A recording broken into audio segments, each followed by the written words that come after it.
नमस्कार. नितीन वस्त्र निकेतन तुळशीबाग पुणे अक्षय हॉटेलच्या वर पहिल्या बाजूला ज्यांना छान छान साड्या हव्या असतील त्यांनी नक्की विजिट करा. ही आहे पेशवाई सिल्क मध्ये लाईट वेट असते. सिल्क मध्ये लाईट वेट असते. बर पदर दाखवा.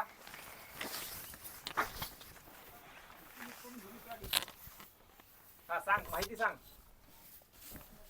विदाउट जरी असते. हा कलर्स किती आहेत? 8 ते 10 कलर आहेत. ज्यांना दिवाळीची खरेदी करायची असेल शॉपला विजिट करा आणि साडी खरेदीला जावा आणि मस्त साडी घेऊन या आम्हाला.